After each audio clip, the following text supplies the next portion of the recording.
من غير مقدمات، الفيديو المنتظر، الفرق ما بين النانو سيراميك وافلام الحمايه. تابعنا في الحلقه دي، مليون في المية هتستفاد.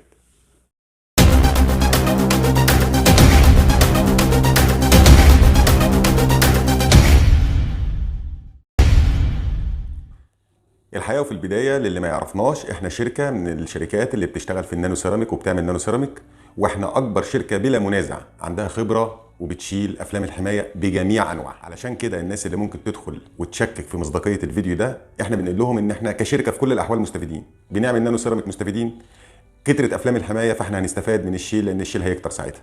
علشان كده احنا هنحاول نحط قدامك شويه نقط كده ونقول لك مميزات كل منتج وعيوب كل منتج، وانت سايق قرارك في الاخر. اي منتج في الدنيا في منه الرخيص المضروب وفي منه الغالي الاصلي. خساره ان احنا نتكلم على المنتجات الرخيصه المضروبه دي، بس خلينا نعدي عليها مرور الكرام كده، يمكن كده في بعض الحاجات تلمس معاك او ان انت تبقى فاهمها شويه، او ان انت تيجي قدامك فتفتكر الفيديو ده. بالنسبه للشكل عشان نبقى متفقين، سواء النانو سيراميك الرخيص او سواء افلام الحمايه الرخيصه، هو نفس الشكل بتاع الغالي، والا ما كانش يبقى اسمه مضروب. طب وبالنسبه لافلام الحمايه، الاثنين مشمع برضه، مشمع شفاف بيتحط على العربيه، فهو نفس الفكره نفس الشكل. بالنسبه للسعر بيتراوح ما بين 1000 لحد 10000 جنيه. الموضوع بتاع السعر ده بيرجع لشكلك وشكل عربيتك وانت داخل على حد بيعمل الحاجات دي.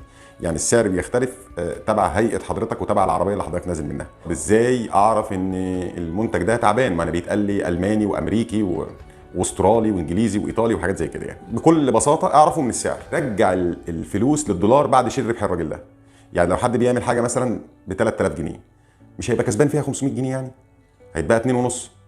الاثنين ونص دول لو رجعتهم للدولار هتلاقيهم عملوا 150 دولار تقريبا، حاجه كده، يعني 130 دولار. نرجع بقى المنتج لاصله اللي هو الالماني ده، نرجعه لاصله، نرجع بقى مصاريف الشحن ونرجع الجمارك ونرجع الارضيه ورسوم المينا والشحن البحري وربح المستورد وربح المصدر لحد ما توصل للمصنع هناك. هيبقى تكلفته قد ايه في المصنع عنده هناك؟ بالسنت يعني، ويبقى ده اسمه الماني؟ اي كلام ده طبعا. ده مش محتاج. يعني انت كل اللي محتاجه بس ان انت تشغل دماغك، مش اكتر من كده.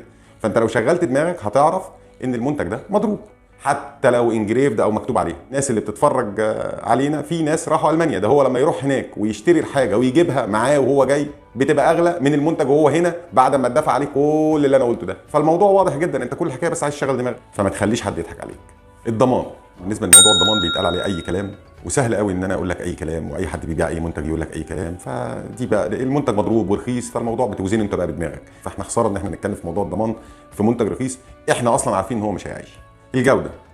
الجوده سواء في النانو سيراميك الرخيص او في افلام الحمايه او الاستيكر الرخيص، في الاثنين انت ولا كأنك عملت حاجه. يعني لو انت شخص محظوظ مش هيحصل حاجه او ضرر في العربيه عندك، والحاجه دي هتروح. يعني هتعمل النانو سيراميك بعد شهر 2 هيروح، او هتعمل افلام الحمايه وتيجي تحك في رصيف او في اي حاجه تبص تلاقي ان فيلم الحمايه ما حمكش. اما لو انت مش محظوظ فهيبوظوا لك العربيه زي ما هنشوف في الصور دلوقتي. الانواع الرديئه او المضروبه من افلام الحمايه او النانو سيراميك بتبوظ دهان العربيه، وللاسف الشديد الناس ما بيبقاش عندها حل غير انها ترش العربيه.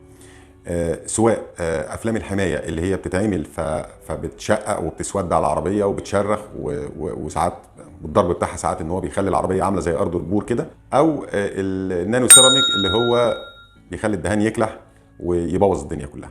يبقى الخلاصه بالنسبه للنانو سيراميك الرخيص او بالنسبه للافلام الحمايه، الروشته بتاعتنا بتاعت ستيم بوكس بنقول لك لو سمحت لا تعمل نانو سيراميك رخيص ولا تعمل افلام حمايه رخيصه، لان فعليا حضرتك مش عامل اي حمايه، انت بترمي فلوسك على الارض.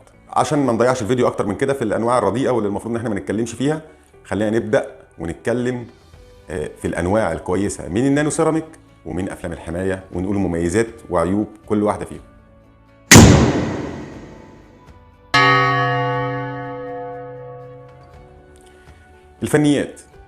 الفنيات هو عايز اشرح لك كده ببساطه، لان خد بالك ان كل نقطه بنتكلم فيها احنا ممكن نقعد فيها حلقه. ده بيتعمل ازاي وده بيتعمل ازاي. بالنسبه للنانو سيراميك هي ماده ليكويد، هي اعتبرها ميه، ماده سائله. الماده دي بتنزل في مسام طبقه الكلير كوت. طبقه الكلير كوت دي بسرعه كده هي الطبقه الشفافه الاخيره الخارجيه اللي انت بتروح تشتري عربيه تبص تلاقي العربيه بتلمع شكلها حلو، هي دي طبقه الكلير كوت. ودي وظيفتها انها تدي لمعه للعربيه وانها تحمي اللي تحتها. طبقه الكلير كوت دي لو راحت العربيه تكلح وتبقى محتاج ترش. الطبقه دي فيها مسام، يعني هي متعرجه عامله زي الجبال كده 7 في 8.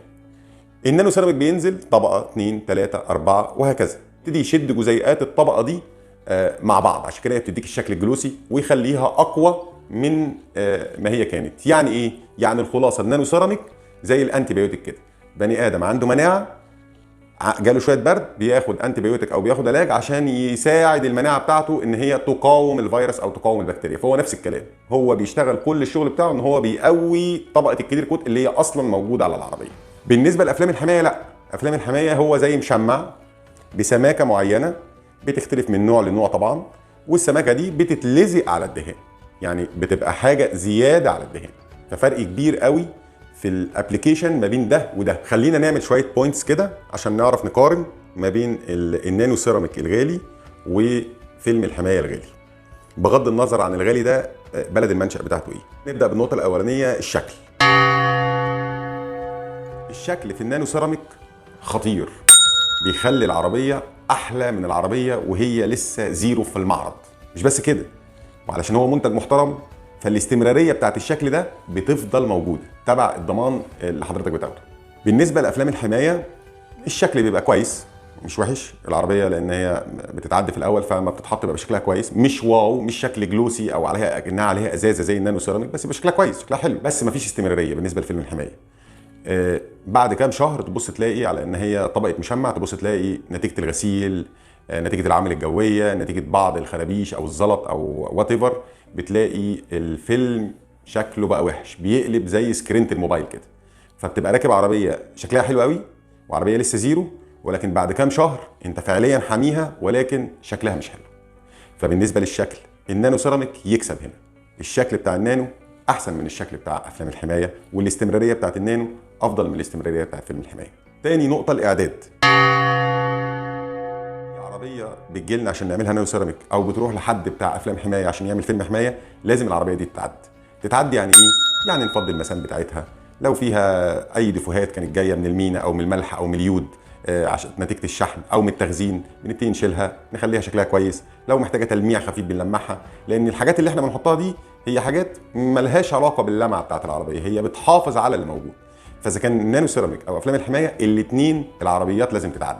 وخد بالك ان اللي شال قد كده من الدهان العربيه هتلمع، واللي شال حاجه بسيطه من الدهان برضه العربيه هتديك نفس اللمعه. انت كيوزر انت مش شايف اللي اتشال قد ايه، لكن هيفرق لما نيجي نشيل فيلم الحمايه او لما نيجي نعمل نانو تاني بعد سنه ولا اتنين. وبسرعه كده بالنسبه لموضوع البيع والشراء، النانو سيراميك ما بيأثرش في البيع والشراء خالص، انت ما بتدهنش العربيه، حتى لو قست الدهان مفيش حاجه. اما افلام الحمايه فاغلب الناس اللي بتشتري عربيات وهو حاطط فيلم حمايه يقول له شيله عشان السمكري يعرف يخبط، يعرف العربيه تبقى عامله حادثه، رشه، مش عارف ايه، لازم يشيل فيلم الحمايه او يقيسها بالجهاز. العربيه اللي عليها فيلم حمايه الجهاز ما بيلقطهاش، اللي هو القلم او غيره ما يلقطش، لازم يتشال فيلم الحمايه عشان نعرف نقيسها. ففي حاله البيع والشراء النانو سيراميك ما بيأثرش، لكن في افلام الحمايه لازم لما تيجي تبيع العربيه، لو اللي بيشتري او الغالبيه العظمى اللي بيشتروا بيفهموا طبعا، فبيقول لك شيل لي الفيلم عشان اشوف الصاج بتاع العربيه واشوفها فابريكا ولا لا. الضمان بالنسبه للنانو سيراميك الغالي والنوعيه كويسه، وبالنسبه لافلام الحمايه الغاليه والنوعيه كويسه. انا بس مش قادر استوعب ان في حد ممكن يصدق ان في ضمان لمنتج معين بعدد السنين دي. حضرتك ممكن تبقى راكب العربيه دي بتتصنع في مصنع عمر المصنع ده 150 سنه ولا 130 سنه ولا 120 سنه، من اول ما اخترعوا حاجه اسمها عربيات كان المصنع ده بيصنع عربيات. فانت متخيل ان المصنع اللي صنع لك العربيه ده اللي هو تاريخه عريق بيديك 3 سنين او 100,000، وانت بتشتري ماده ليكويد او حته مشمع ويتقال لك الضمان 10 سنين وحضرتك بتصدق؟ دي مشكله. كل الناس اللي بتشتغل في التصنيع او فاهمه موضوع التصنيع عارفه كويس قوي ان احنا بقالنا سنين كتيره شويه العالم كله اتجه للتصنيع الاستهلاكي. يعني اللمبه اللي كانت بتقعد في بيت حضرتك زمان ممكن تقعد بالخمس سنين والاربع سنين ما تتحرقش، دلوقتي بقت بتتحرق بسرعه جدا. نفس الكلام العربيه اللي حضرتك راكبها، ما عادش فيه سلع معمره كتير. فانت متخيل ان انت اجي اعمل لك فيلم حمايه او اجي اعمل لك نانو سيراميك واقول لك ضمانه مدى الحياه او ضمانه 10 سنين او ضمانه 8 سنين؟ حضرتك مقتنع بالكلام ده؟ وحتى لو اللي بيضمن لك المنتج ده ضمنه لك فعلا باللي هو بيقوله، معناته ان هو واخد اسعاره مضاعفه علشان يجي بعد كده يبقى يركبوا لك تاني. الموضوع كله عباره عن شق تجاري. يعني ايه؟ يعني انا عارف كويس قوي ان حضرتك بعد 6 سنين ولا بعد 7 سنين انت مش هتفكر في العربيه دي، حتى لو وصلت ان انت تبيعها او ترشها ما فرقتش بالنسبه لك كتير. فانا بلعب على النقطه دي تجاريا. النقطه الثانيه ان انا لاطول فتره من الزمن اخلي حضرتك معايا زي التوكيل بالظبط. حضرتك بتشتري العربيه عندك ضمان 3 سنين، من النادر ومن الصعب انك تروح تغير زيت بره خلال ال3 سنين دول عشان ما يسقطش الضمان بتاعك. فانا برضو ببيعك منتج وبفضل اخليك رايح جاي عليا. تعال نجيبها كده بالنسبه للنانو سيراميك. يقول لك انت ضمانك 5 سنين او 6 سنين، بس حضرتك كل 6 شهور تيجي عندي علشان اعمل لك صيانه فتفضل معايا على طول.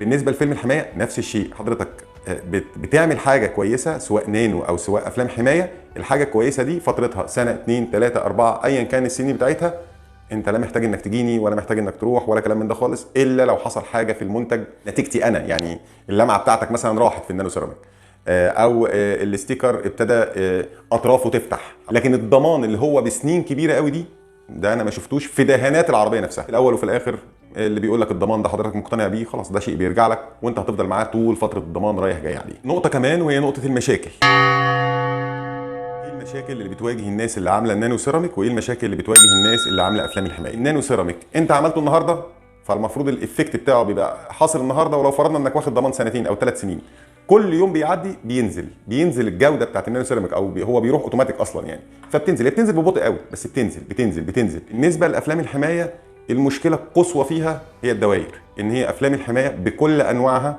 المحترمه بيحصل فيها الدوائر بشكل كبير، ايا كانت الاسباب، هي مالناش دعوه باسباب الغسيل، ولكن حتى وانت ماشي في الشارع لان هي بتحمي الدهان، فبيحصل موضوع دوائر او موضوع خرابيش او كلام من ده. وهنا بنيجي لموضوع المعالجه بالنسبه للنانو سيراميك سهله، في حاجات بنحطها بتنشط جزيئات النانو سيراميك، او ممكن تاخدها بنانو بولش ونانو كومباوند خفيف جدا، او ممكن تعمل لها طبقه سيلانت فوقها، ايا كان، فمعالجتها خفيفه خالص وسهله وبترجع العربيه زي ما كانت. اما بالنسبه لافلام الحمايه فدي كارثه. من ضمن المعالجات اللي الناس بتوع افلام الحمايه بيعالجوها ان هم بيلمعوا العربيه. تخيل ان انت دافع الاف مؤلفه عشان حاطط فيلم حمايه السمك قد كده، التلميع ده انا باكل، انا بشيل، فانت متخيل عشان اضيع الدوائر فانا بروح عنده فبيروح ملمع العربيه وراح مخلي لي السمك قد كده، يبقى انا مره في الثانيه في الثالثه في العشره انا قلب الفيلم الحمايه بدل السمك الكبير ده بقى سمك صغير خالص، قلب الرخيص، يعني انا شاريه اصلا عشان سمكه جامد عشان يقدر يقاوم بشكل جامد. فيلم الحمايه لما بيقلب بشكل السكرينه بتاعه الموبايل كده بعد كام شهر، للاسف ما بيبقاش لي حل غير ان انا اضره، غير ان انا انزل جودته، غير ان انا اشيل منه راقه او راقتين علشان يرجع يلمع تاني، وتفضل ماشي كده لحد اما الفيلم تنزل كثافته. ده من ضمن المعالجات اللي بتحصل لفيلم الحمايه. في ناس تانية بتعالج بقى بالحراره وحاجات كده، يعني ايا كانت المعالجه بتاعت فيلم الحمايه ما بتبقاش معالجه كويسه بالنسبه للفيلم. كده احنا بتهيالي اتكلمنا بوجه عام على بعض النقاط ودخلنا فيها بتفصيل بسيط كده. خش بقى في مميزات وعيوب النانو ومميزات وعيوب الاستيكر والروشته بتاعتنا في الاخر. مميزات النانو: واحد، الشكل بتاع النانو خطير زي ما قلنا في الاول. النقطه الثانيه الهيدروفوبيك، دي من مميزات النانو برضه. هيدروفوبيك اللي هي ايه؟ اللي هي العوامل الجويه، اللي هي كل حد فاتح ديتيلنج كار كير بياكل عيش فيها كل يوم، ماشي بالعربيه وقع عليها اسمنت، وقع عليها رصاص دهان، عديت من جنب بوهياجي بيدهن، طرابزين بلكونه بيدهن وانت راكن تحت، ميه مقطره وقعت من على تكييف، صمغ شجر، فضلات عصافير، شمس، مطر، برومه، كل الحاجات بتاعت العوامل الجويه دي النانو سيراميك فيها 100%. ثالث نقطه الخرابيش. خلينا الاول نقول انواع الخرابيش. انواع الخرابيش 3 انواع: خرابيش ضعيفه اللي هي بتحصل من البواب، اللي هي الدوائر اللي بتطفي العربيه. خرابيش قويه اللي هي مسمار، مفك، قطر، مفتاح، حادثه، ربنا يستر طريقكم. خرابيش متوسطه اللي هي ما بين الاثنين، اللي هو خربوش غويط بس ما جابش البطانه. النانو من مميزاته ان هو بيحمي من الخربوش الضعيف. يعني ايه بيحمي من الخربوش الضعيف؟ يعني ما بيحصلش، لا، لو سبت العربيه للبواب بيحصل فيها دوائر، بس لما بتيجي بقدر اعالجه من غير ما اكل كتير من الدهان ويبقى الموضوع سهل. الخربوش المتوسط النانو تقدر تقول ان هو جايب فيه 80 75 85%، اللي هو كان الخربوش المتوسط ده هيبقى قوي وهيجيب بطانه، والنانو قومه خلاه متوسط. النانو سيراميك عيبه الوحيد مش بتاع خرابيش قويه خالص. واحد بمفتاح او بقطر عايز يزعلك هيزعلك. الحمد لله بفضل الله ثم بفضل فيديوهاتنا والصور والبوستات اللي بننزلها، ابتدى الناس اللي بتقول ان النانو بتاع خرابيش قويه يرجعوا في كلامهم، اللي هم كانوا بيبيعوا الوهم للناس. اخر ميزه بالنسبه لي انا شخصيا كراجل شغال في المنتج، اهم حاجه بالنسبه لي ان النانو المحترم اللي بسعر غالي ده ملوش ضرر على العربيه خالص، ما بيضرش العربيه خالص، موضوع منتهي، ملوش اي افكت العربيه، لا في بيع ولا في شراء ولا بيبوظ الدهان ولا بيعمل في اي حاجه مش كويسه خالص. تعالى بقى لافلام الحمايه. الشكل اللي هو بعد كام شهر تبص ليه قلب سكرين موبايل، راكب عربيه بسعر محترم او راكب عربيه لسه جايبها جديد، بعد كام شهر ابص الاقي العربيه شكلها وحش. يعني احنا ناس كتير بتجي لنا بتقول شيل الاستيكر ده، مش علشان هو فاهم اللي انا بحكيه ده، هو بيقول لك شكل العربيه وحش وهو عامله بالاف، بس مش فارق عنده، انا عايز اركب عربيه شكلها حلو، فالشكل بتاع افلام الحمايه بعد كام شهر ما بيبقاش كويس. النقطه الثانيه بالنسبه للهيدروفوبيك، طبعا بيقاوم العوامل الجويه، ولكن بتختلف بقى من عربيه لعربيه ومن سخونه لسخونه. في افلام كتيره او ماركات محترمه وما بنشيلها بنلاقيها صفرا، ما بنلاقيهاش بيضه، بس هي طول ما هي راكبه على العربيه لا ما بتبقاش باينه، لكن اول ما نشيل تلاقي الفيلم مصفر، لونه جاي على اوف وايت كده، وممكن يبقى اصفر خالص، وما تبانش قوي في العربيات الغامقه، بتبان في الفتح. النقطه الثالثه بالنسبه للخرابيش، فيلم الحمايه ولا كلمه، ضعيف متوسط قوي في الفيلم، موضوع خلصان. احنا ممكن في بعض انواع افلام الحمايه بتوصل لمرحله ان الكبوت يتطبق والفيلم ما يتقطعش. المشكله قصوى ان فيلم الحمايه بيبوظ الدهان، بيبوظه لان بيتلزق بصمغ، ومحدش يقول لي اصل كميه الصمغ قليله وكميه الصمغ كبيره، بيتلزق بصمغ. فيلم الحمايه عباره عن مشمع، وبعد كده تحت من الطبق اللي تحت صمغ طري، هو بيطريه بشويه ميه وبيحطه عشان يلزق على الدهان. لما بينزل الصمغ ده على الدهان، نفس الفكره اللي شرحناها في الاول، بينزل في الجزيئات في المسام بتاعه الدهان، ويبتدي ينشف ويبتدي يكسر في الجزيئات بتاعه الدهان من تحت. طب الدليل على كده ايه؟ الدليل على كده اي عربيه شالت فيلم حمايه عندنا او عند غيرنا، ناس متخصصه، مش هتلاقي فيها مشكله، تطلع العربيه شكلها حلو. كمل بقى لو العربيه دي زبونك او واحد صاحبك، كمل معاها بقى كام شهر واتفرج على العربيه دي وهي بتكلح حته حته. ليه بتكلح حته حته؟ لان الصمغ لما نزل كسر في جزيئات الدهان من تحت. فاهم عيب في الافلام الحمايه ان الصمغ اللي تحت بيكسر في جزيئات الدهان، والعربيه بتكلح بعد كام شهر من الشيل، مش في الشيل، بعد ما يتشال ويبتدي يتعرض للعوامل الجويه. طب انت مش مصدق الكلام ده، ممكن يبقى الكلام ده اي كلام. طب بعد اذنك اي حد بتعمل عنده فيلم حمايه قول له لو سمحت حط لي في الضمان ضمان على الدهان لمده 3 سنين بعد الشيل، واكتب لي الكلام ده رسمي. شوف يقول لك ايه. كلام اصلا سؤال حضرتك هيبقى غير منطقي، لان انا ببيعك فيلم حمايه، فانا ضماني على فيلم الحمايه، انا ماليش دعوه باللي تحته، انا بديك الضمان على ده. وهو الراجل وهو بيبيعك عنده حق على فيلم الحمايه، هو مظبوط، هو بيديك ضمان على المنتج بتاعه، لكن ملوش دعوه باللي تحته، ملوش دعوه بالدهان بتاع عربيتك. وفي نفس الوقت لما حضرتك بتشيل فيلم الحمايه يقول لك اهو ما هو زي الفل اهو ما فيهوش حاجه، تلاقي العربيه طالعه بتلمع وجميله. انا بتكلم على ما بعد الشيل، امشي بيها كام شهر، بتختلف من عربيه لعربيه على فكره. في عربيات جوده دهانها عاليه ممكن تقعد لحد سنه ونص عشان تكلح، وفي عربيات شهرين ثلاثه تبص لها كل سنه وانت طيب ابتدت العربيه تكلح ابتدت ترش. نيجي بقى للروشته بتاعت ستيم بوكس. الروشته بتاعت ستيم بوكس هنا هتبقى قرارك انت، لما تحب تعمل حاجه تبقى عارف عيوبها ومميزاتها وانت اختار.